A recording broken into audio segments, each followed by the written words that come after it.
बिस्मिल्लाहिर्रहमानिर्रहीम। अस्सलामुअलैकुम। लफ्ज़ लफ्ज़ रोशनी में आप सबको खुश आमदीद। आज हमारा मौज़ूए गुफ्तगू है अल्लाह की मोहब्बत की निशानियाँ। मुश्किल तरीन लम्हात में से एक लम्हा वो होता है जब सारी दुनिया आपके खिलाफ खड़ी हो जाती है। जैसे हर कदम पर मुश्किलात हों, हर चीज़, हर काम में ताख़ीर, जिंदगी जैसे रुक सी गई हो। ऐसे लगता है मेरी कोई दुआ कबूल नहीं होगी और आप सोचने लगते हैं, क्या अल्लाह वाकई मुझसे मोहब्बत करता है? ये एक आम एहसास है। जब जिंदगी मुश्किल हो जाती है तो ये सोचना आसान होता है कि शायद अल्लाह ने हमें छोड़ दिया है।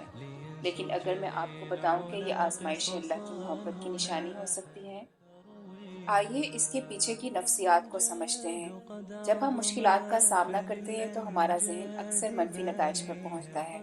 हम सोचते हैं, मैं ही क्यों, या मैंने क्या किया है कि मुझे ये सज़ा मिली। ये एक कुदरती रद्द-ए-अमल है। लेकिन ये याद रखना ज़रूरी है कि अल्लाह की हिकमत हमारी समझ से बालातर है। इस्लाम में आजमाइशें और मुश्किलात अल्लाह की नाराज़गी की निशानी नहीं है, दरहकीकत ये उसकी मोहब्बत की निशानी हो सकती हैं। नबी करीम सल्लल्लाहु अलैहि वसल्लम ने फरमाया, जब अल्लाह किसी कौम से मोहब्बत करता है तो उन्हें आजमाइश में डालता है। ये आजमाइशें हमें पाक करने और अल्लाह के करीब लाने के लिए होती हैं। अल्लाह ताला कुरान पाक में फरमाते हैं, बेशक अल्लाह बहुत तौबा करने वालों से मोहब्बत फरमाता है और पाक साफ रहने वालों से मोहब्बत फरमाता है। इसका मतलब है कि हमारी कोशिशें अल्लाह को मनाने की तगोदो सब अल्लाह की नज़र में है और उनकी कदर की जाती है। अल्लाह की मोहब्बत की एक और निशानी है कि वो हमें नेक अमाल करने में आसानी फराहम करता है। नबी करीम सल्लल्लाहु अलैहि वसल्लम ने फरमाया, जब अल्लाह किसी बंदे से मोहब्बत करता है तो उसे इबादत महबूब बना देता है। सही बुखारी।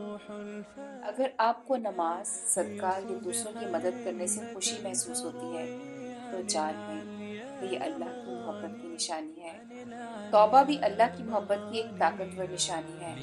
अल्लाह ताला सूरह आले इमरान में फरमाते हैं, जो अपने अहद को पूरा करेगा और गुनाह से बचेगा तो अल्लाह ऐसे परहेजगारों से मोहब्बत करता है। सूरह आले इमरान में एक और जगह यूं इरशाद होता है, जो खुशहाली और तंगी दोनों में खैरात करते हैं और गुस्से को पी जाते हैं और लोगों के कसूर माफ कर देते हैं और अल्लाह ऐसे एहसान करने वालों से मोहब्बत करता है।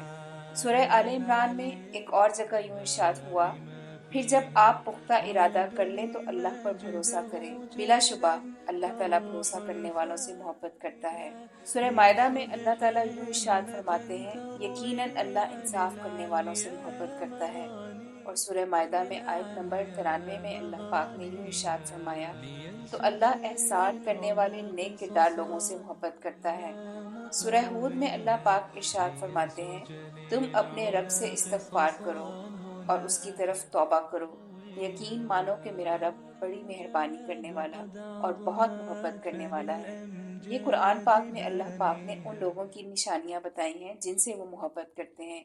अगर आपके अंदर ये खूबियां मौजूद हैं तो यकीन माने कि अल्लाह पाक आपसे बेहद मोहब्बत करते हैं। याद रखें, अल्लाह की मोहब्बत और रहमत बेहद वसी है। वो सूरह अल आराफ में फरमाते हैं, मेरी रहमत हर चीज को घेरे हुए है। चाहे आप किसी भी हालत में हों, उसकी मोहब्बत और रहमत हमेशा मौजूद है। लिहाजा अगली बार जब आप जिंदगी की मुश्किलात से मगलूब महसूस करें तो याद रखें कि ये अल्लाह की मोहब्बत की निशानियां हो सकती हैं। उन्हें कबूल करें, उनसे सीखें और अल्लाह के करीब हो जाएं। अगर आपको ये वीडियो मददगार लगी तो बराह करम हमारे चैनल को सब्सक्राइब करें, लाइक करें और शेयर करें ताकि मज़ीद लोगों तक ये इल्म पहुंच सके। और याद रखें, अल्लाह की मोहब्बत हमेशा आपके साथ है।